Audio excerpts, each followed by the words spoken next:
On this podcast, we talk often about life, loss, and what truly matters. And part of that is taking care of the life we've been given. Did you know that cardiovascular disease and stroke are two of the leading causes of death in the U.S.?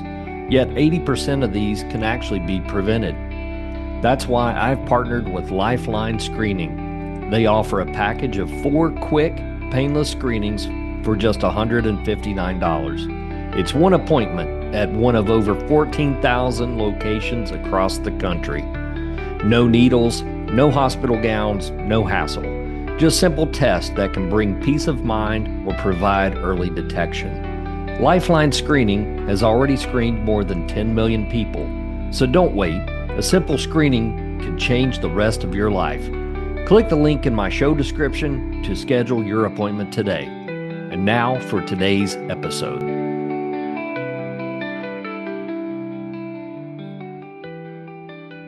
Welcome back to another episode of the Grief Observed podcast. I'm your host, Brad Morrell, and if you would like to join me for an episode, you can find me on Facebook, Gmail, and TikTok, all under the name of Grief Observed Podcast.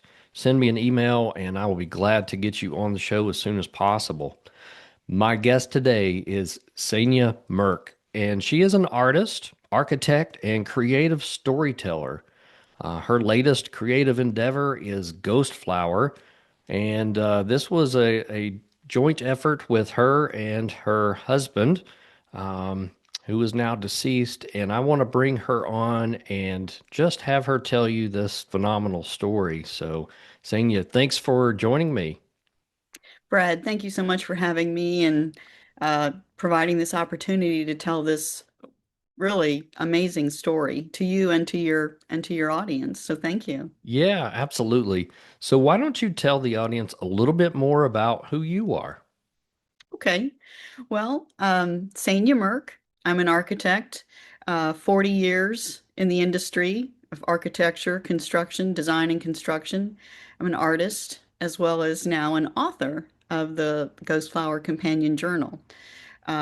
So there's a lot there with being an architect, and certainly that plays into the artist piece. But I will tell you that the art for me really has been, I think the creative side of me has really been awakened with these devastating passings of both my mother and then my husband. And it's just been a very interesting and spiritual journey Hmm.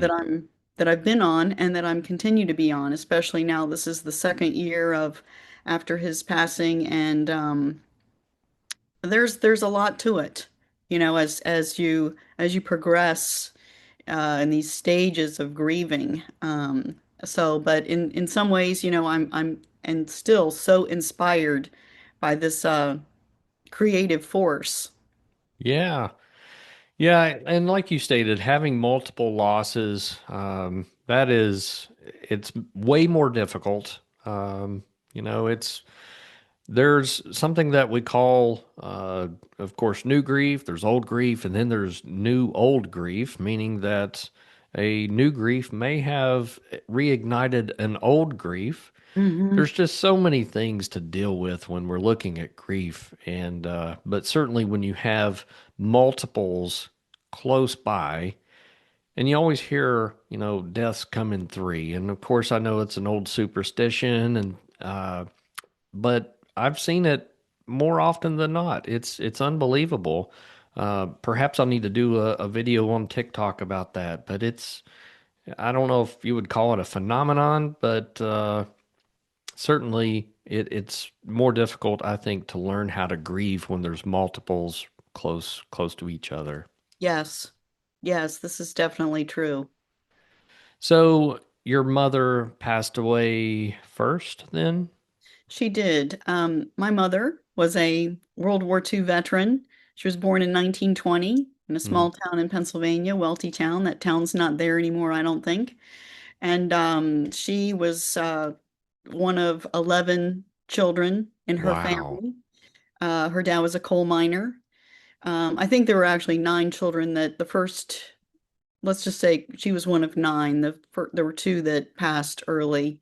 But she was one of nine children, and some of her brothers had gone into the military, and she said, my brothers are going into the military. I'm going to go into the military. So she um, joined the Women's Army Corps, did her basic training in Daytona Beach, not too far from here in Orlando.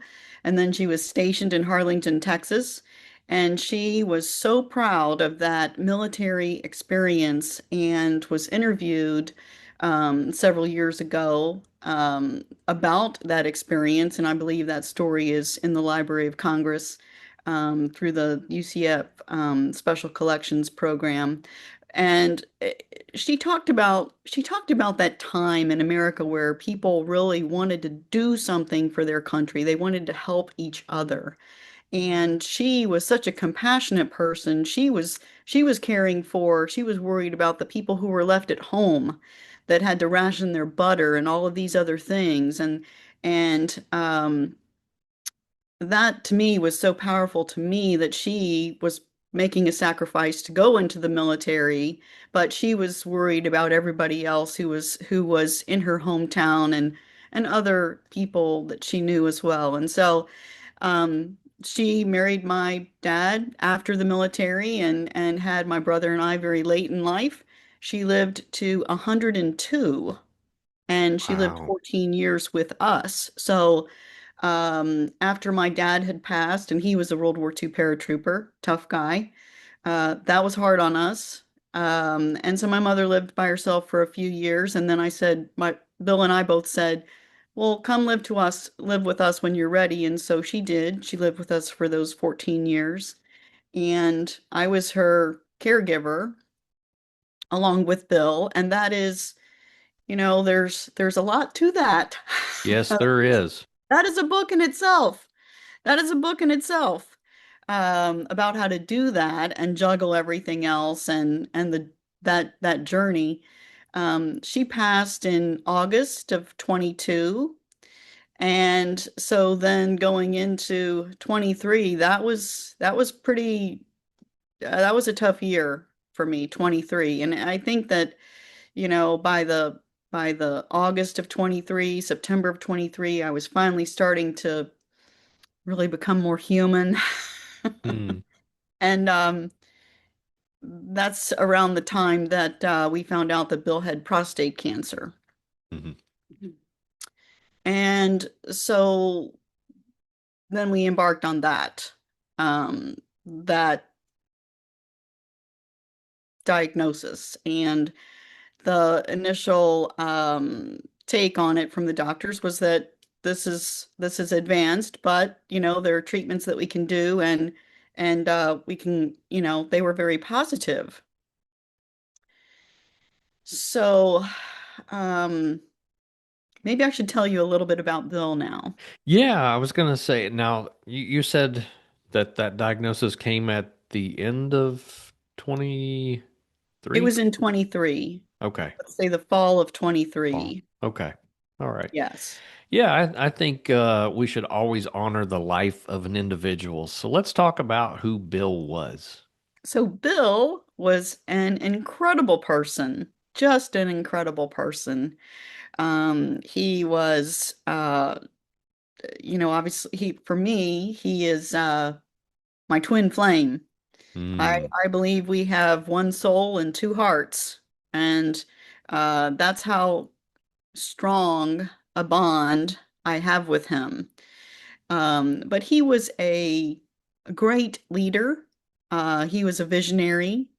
He was an absolutely excellent storyteller. I could listen to his stories, and I did, and I would say, "Tell me a story," and he would, and it would be a new one that I hadn't heard before. Hmm. And he was just, for me, he was the person I wanted to be around. I want to be around him. And in his career, he had helped so many people. He was in a leadership role.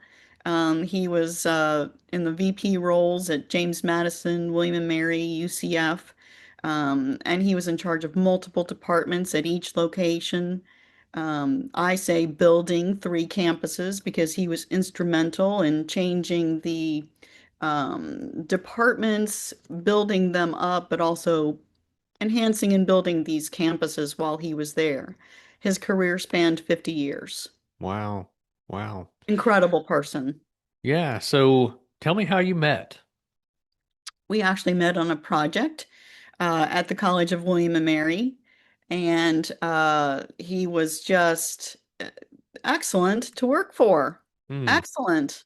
And so that's how I met him. And so later things unfolded, and uh, he ended up moving to Florida, and I connected with him, and then I ended up moving to Florida. Now that's funny because here in the South, at least Tennessee, we have a saying, don't get your honey where you get your money. But it sounds like this is one time when it actually worked out very well. Yes, yes, yes, Excellent. exactly. Yes, Excellent. Excellent. So Bill had already written a couple of books, right? yes. Okay. So tell me, when did he get into writing? He's doing this other, this was a hobby then for him?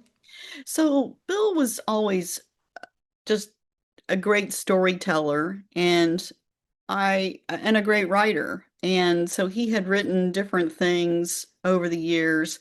And then after he retired, I encouraged him. I said, Bill, you're just such a great writer. You have so much to tell. So he wrote his first book, So You Want to Be a Leader, Hmm. Secrets of a Lifetime of Success. And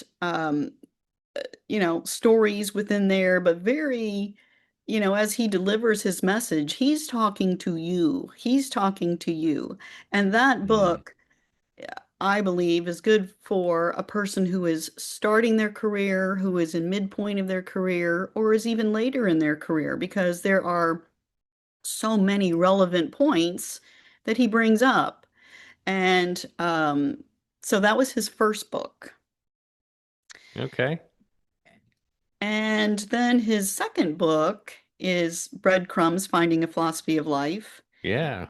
And here again, that is an interesting book too, because Bill was born in 1944, and so he has a great many stories. I think in that book over 100 stories, largely early on in his life, and his influence from his parents, that World War II greatest generation. Again, that's in common with me, Yes. my parents from that World War II era.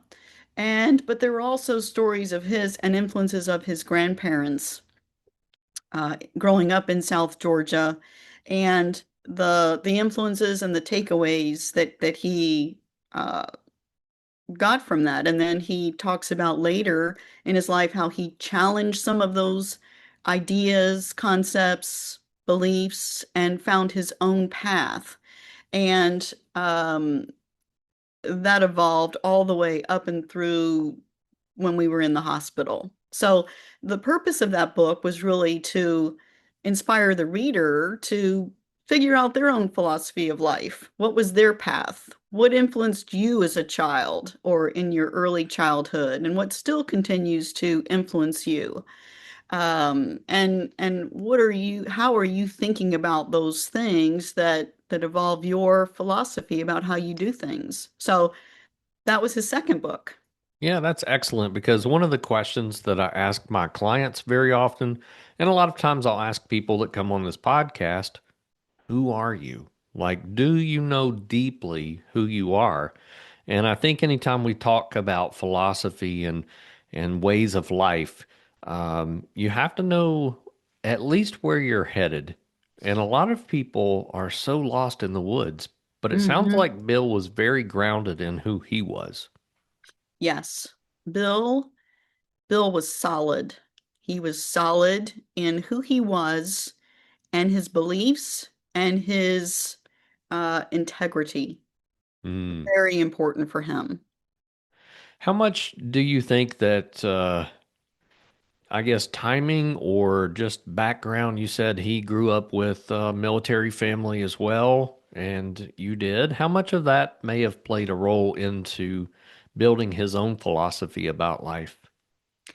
I think, well, I know Bill had a deep respect for the military and the discipline that it takes to be in the military. And I think he had actually given some talks about um, recruiting for the military now and some of the aspects that should go into recruiting and the benefits of the military.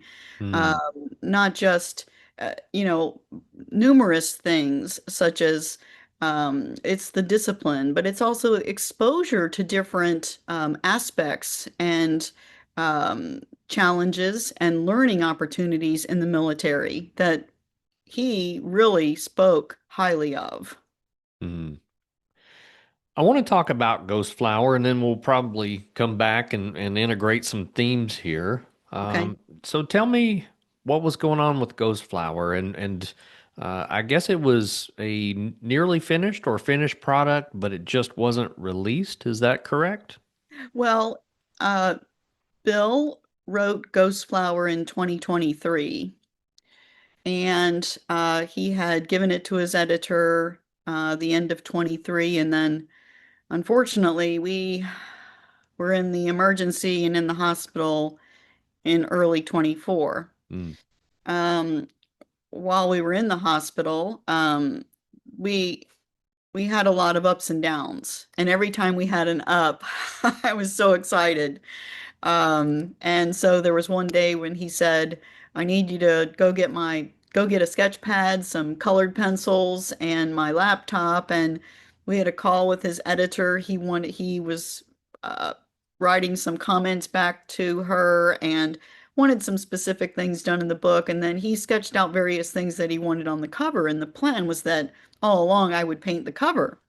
So I was pretty excited about that, and I thought, okay, he's really interested in this, and I was hopeful.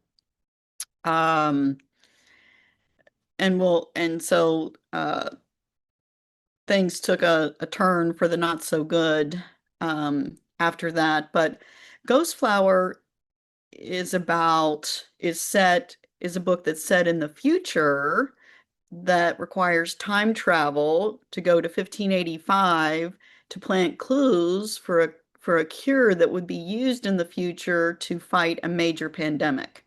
And the it all ties back to this ghost flower that was brought by aliens thousands of years prior to. So there's a lot to that story about saving humanity, but there's also the matter of connections and people connecting from different centuries and what was meant to be. And so it's very it comes for me it comes full circle on so many aspects. yeah, and I like I guess the concept of time travel or going back and trying to fix a few things, or at least, like you said, plant a seed so that something in the future may be corrected. It's just a neat concept. I think I got into that when I was watching the TV show Lost. It just seemed like there was. Did you ever watch that show?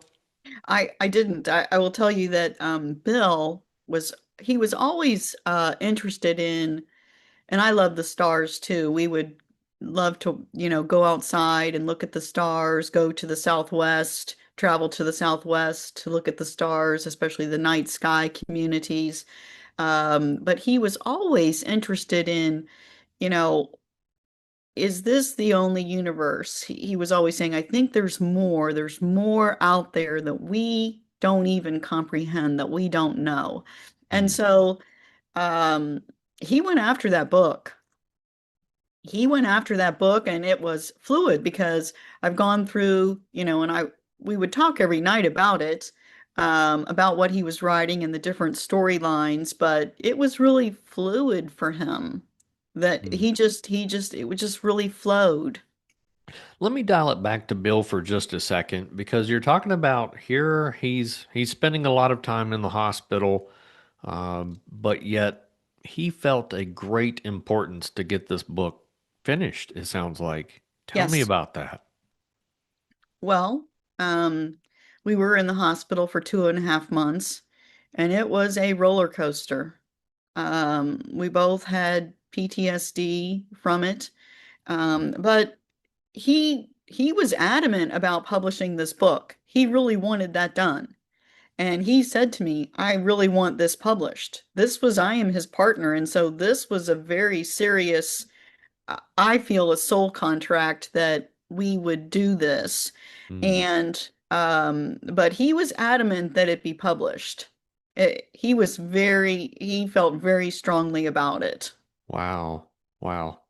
And I think and I think there's many reasons, but one is it's really about the saving humanity and really thinking about where do we come, what are we doing? What is our purpose? Well, and there was something, I received your book um, just a while back, maybe a week or two ago, and I loved how you signed it to me. You said, "Enjoy this book authored by a great humanitarian." Tell me more about Bill being a humanitarian. Well, to me, Bill was always looking to do something for the greater good. Yeah. And that was how he approached his work. And that is how he approached people. Hmm. And so he was a great mentor. He mentored so many people and he promoted so many people. But it's not just that he promoted people. He would meet with you, and something about your conversation would spark him to think of how you could fit in or do, or, a certain role where you would excel. He was excellent at really helping people go to the next level. But this book really is about saving humanity. And so I just believe that he's a great humanitarian because of that's how he approached really everything. Wow. At what point did you decide, I want to publish this? Like it was his wish, and I'm going to enact on that. Um, well, I will tell you that after he passed, there was a lot of commotion here at our home. And then I had a lot of work obligations to take care of, a lot of administrative things. And then once I got those administrative things cleared out, I started going in and, every night reading the book and answering the editor's comments. And there were different things to tweak here and there. And I was so inspired and so excited. It was like we are publishing this, and the date that we're going to publish it is Bill's birthday, October 14th. Wow. So basically he passed in March, and then a few months later, it was in July, I picked this up and said, we're publishing, we're going forward, and the date's going to be October 14th, his birthday. This is what we're doing. And our editor worked with me. And so that's how it came together. But once I read that draft, which I had read pieces, and of course he told me the story, but once I read the whole thing, I was like, this has got to be shared. Wow. So I imagine it had to be a little bit cathartic and maybe helpful in your grief to help finish this product for Bill. What do you think? I think that I think that Bill was right here with me doing those sketches for that book. And Yeah. I think he was standing right next to me while I was drawing that twin star that's on the cover of the companion journal, and painting it. And so that, working on this project and all of the drawing and painting, the art, so healing as a part of the grieving process. Yeah, just the way you explain it kind of reminds me of the movie Ghost a bit. You know, she's doing her pottery and he's right there with her. I Um, really feel that. yeah, I do.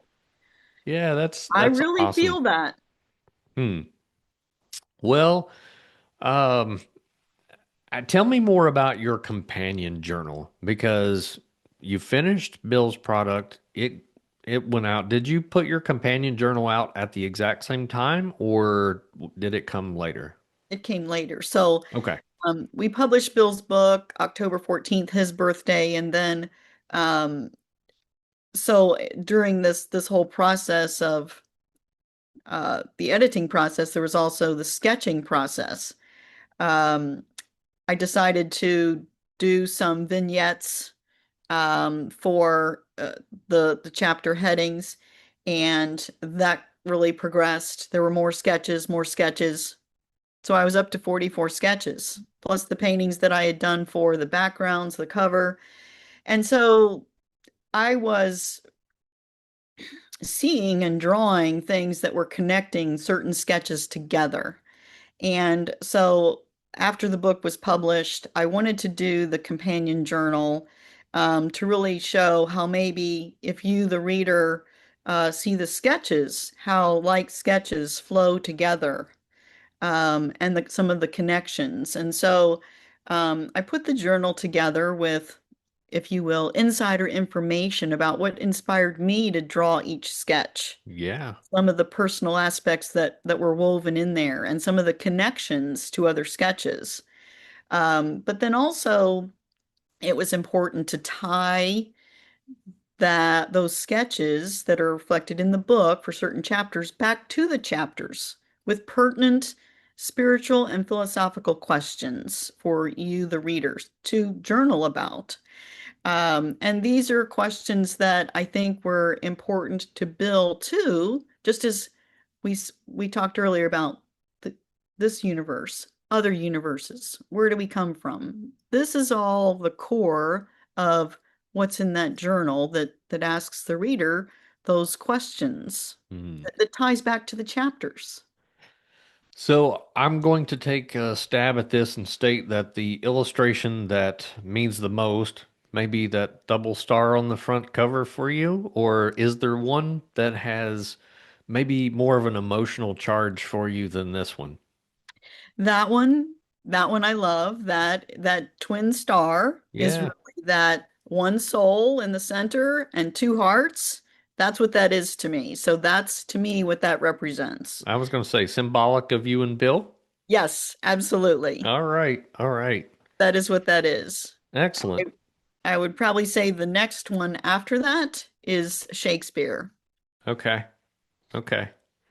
Excellent. Yeah, I was just really impressed when I received all this. Like I said, all the promotional stuff with it, of course, but the books are very well laid out. It's beautiful. All the sketches are fantastic. You're a really good artist.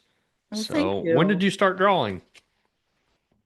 Oh, a very young age. Yeah, stick figures back then, or Oh, very, very young age. Um, I was born in Arizona, so I started drawing early, early. And then, I um, went to Virginia Tech, College of Architecture, and there were certainly sketching required there and a study abroad program to Europe and sketching there. And then some sketching in my work, but I'm really more on the administrative side. So again, this project really ignited my creativity, awakened my creativity. very nice.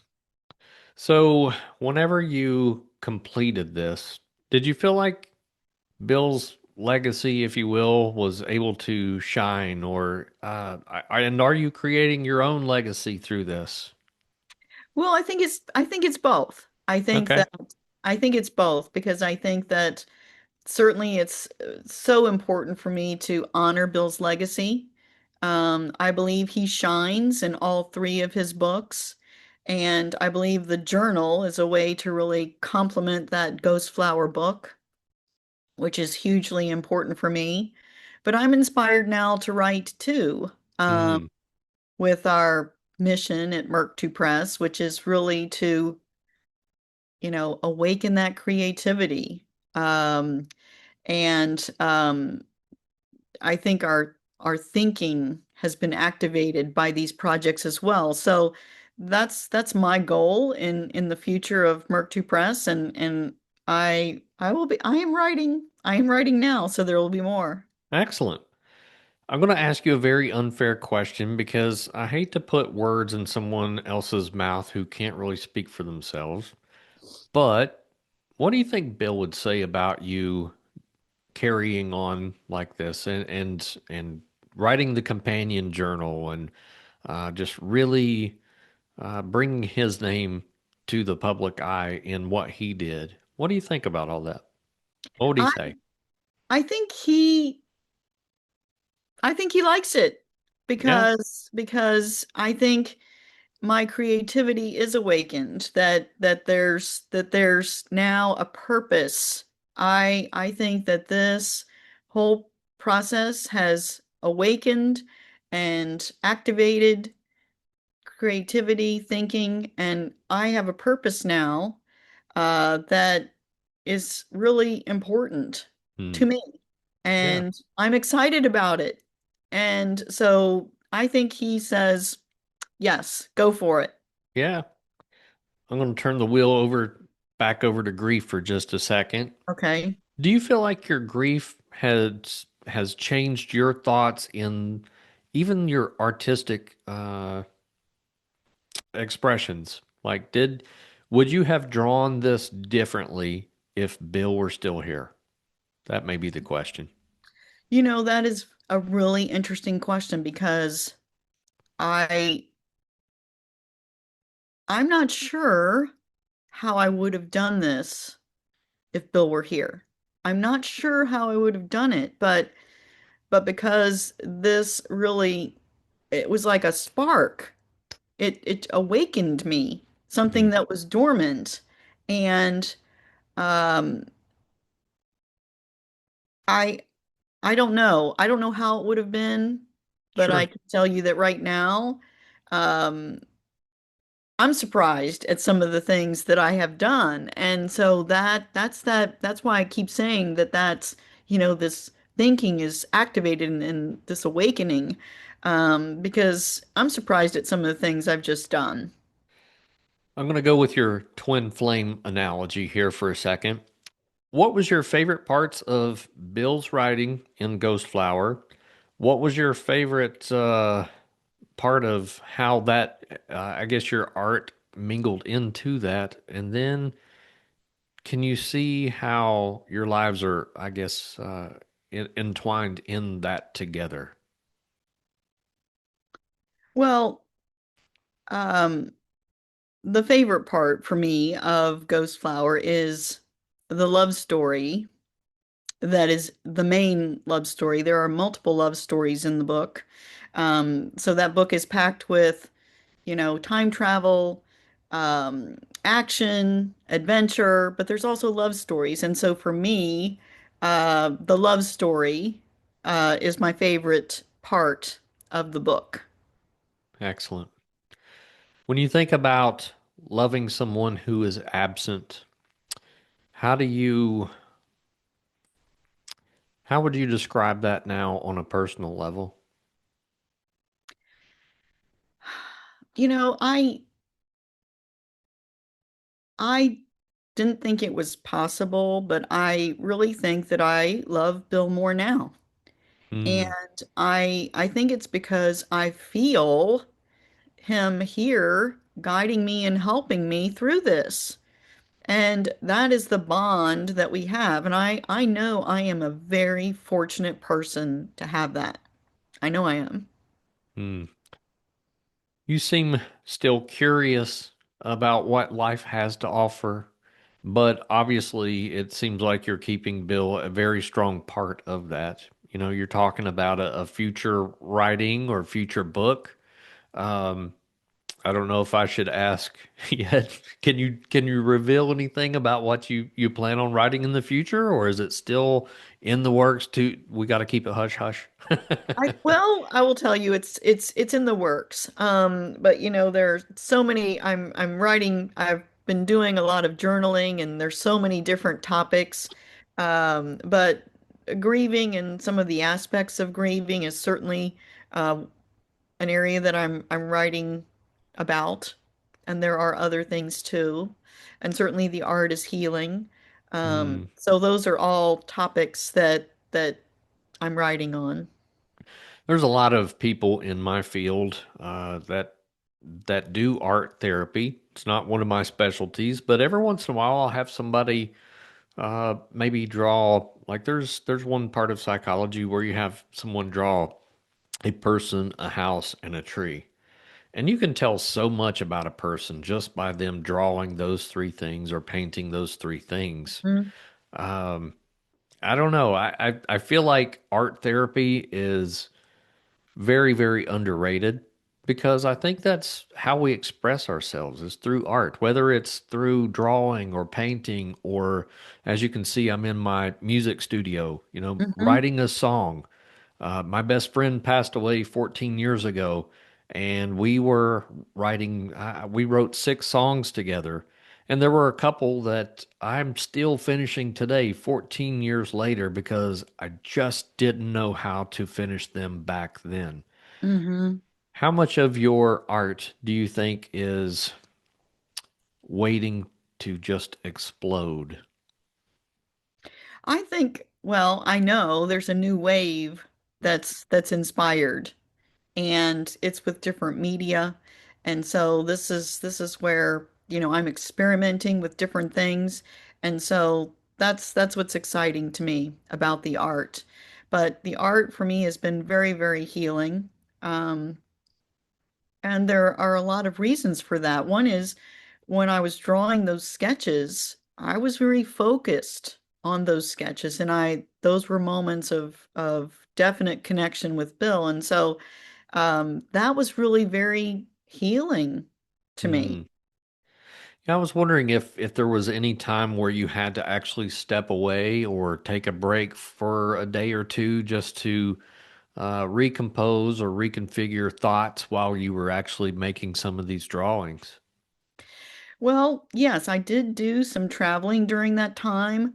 Um, and and those to visit family and a close friend of mine, and those were you know interesting times because I actually took some things that I was seeing and wove those things into the book. Very nice. So that was an interesting turn. Well, it is interesting, and especially if you look at the concept of ghost flower and you think about things from old and things from new.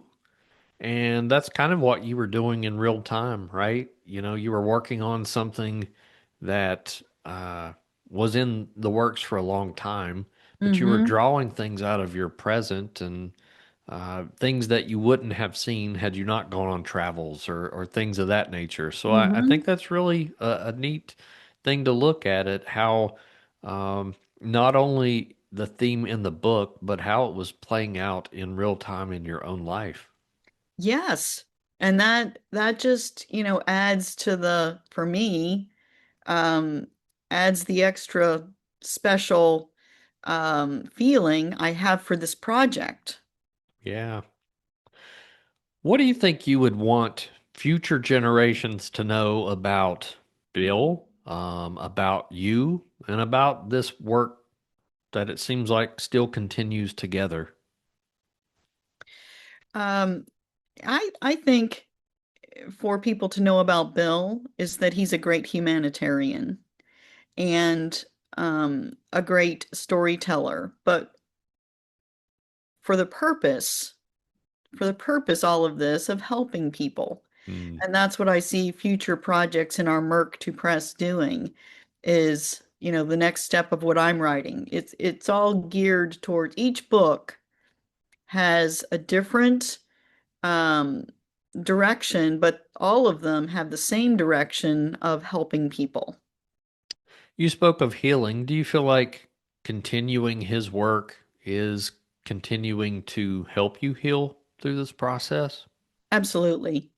Hmm. Absolutely. Because it's given me such a purpose. And to be creative and to showcase some of these beautiful aspects in the projects, it is really it's rewarding to me. Yeah. Are there any things that you still sit with that you've uncovered throughout this process? I always speak about how a lot of times we find out more about people than we find out, I guess, more facts about their life after they're gone And it opens up so many different pathways that maybe we never thought of before about that individual. Did you discover anything that about Bill afterwards that just tickles your heart? Um, that tickles my heart. Well, um, you know, we gave each other a great many cards. And so, I'm going as I've gone through, some of my things and some of his things, the cards are there and it just triggers different memories of different moments through our life and those are really special. Excellent. So will you continue your artwork as well, even though you're starting the writing project? Yes. So Okay. I actually have done a painting and I've got a I've got that is setting the theme for what I'm writing. So I'm starting there and then there will be more art pieces that come too. Okay. And as I look at your beautiful background there, obviously you like the stars and the sky and things of that nature. Is that does that have any role in anything in the future for you? Well, yes, there will be Okay. more yes, there will be more stars for sure. Yeah. You know, there's a lot of stories out there that transcend time. And one of my favorites, and this may be going down the wrong path here, but I really like the story of Dracula, and I do believe it is a love story overall, and it does transcend time. And one of the quotes in that, he says something, I'll probably butcher it, but he says something like, "I've traveled oceans of time just to be with you." And I Hmm. always liked that. It was just a really neat line in the book. When you think about Ghost Flower and time, you know, having to go back in time to uh, plant something that would produce truly life forward and into the future. How do you see you and Bill still, I guess, uh, transcending time? You know, just truly still connecting now. Well, that's an interesting question, and I think that gets into for me, because I've said this to you that, I believe Bill is right here. Mm, And so honestly, I don't know if there's a parallel universe here where literally he is right here next to me. mm. I believe that he was here with me as I was drawing some of these sketches. And the reason that Shakespeare is so important is because in my career, I've really primarily drawn buildings, landscapes. Bill, even though he was more on the finance side of administration, he could draw your portrait in charcoal. And so we had Shakespeare featured in the book. And I was like, oh my gosh, I'm going to have to draw the Shakespeare. So I did the grid lines and then I thought, oh man, Bill right here, he would be drawing this in charcoal. So I had to draw the bard in charcoal, which I did. And that is why he is one of my favorites. But I will tell you, I Hmm. think Bill was right here with me drawing that Shakespeare.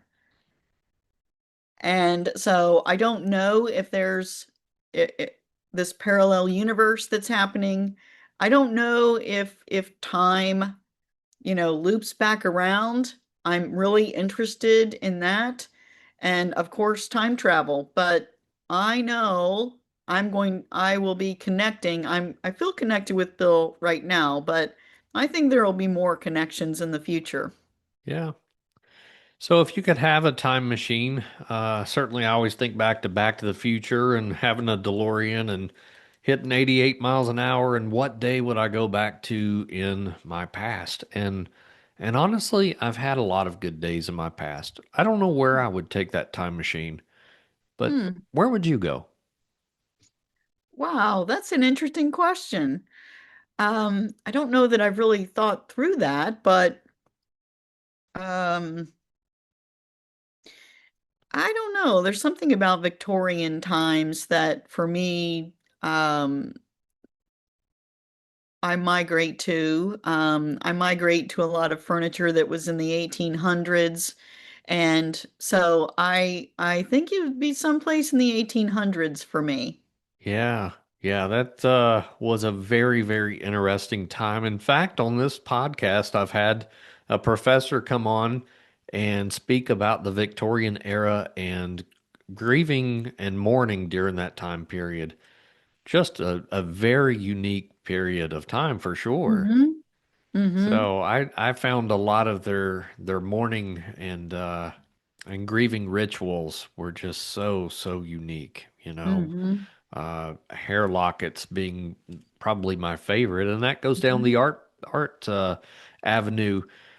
I used to manage a jewelry store for many years, and one of my jeweler friends had this hair locket where they would actually weave the hair of a loved one after they had passed away and put Mm-hmm. it in a locket, and it was very meaningful to them, you know? Mm-hmm. Such Mm-hmm. a unique period. Mm-hmm. Well, it has been an absolute pleasure. I'm curious, though. I always like to leave guests with final thoughts and anything that you think we may have missed in this podcast. But anything else that you would like to cover? No, I really thank you for this opportunity and thank you to your viewers and just thank you so very much. Yeah, yeah. I think you are certainly honoring Bill in a great way.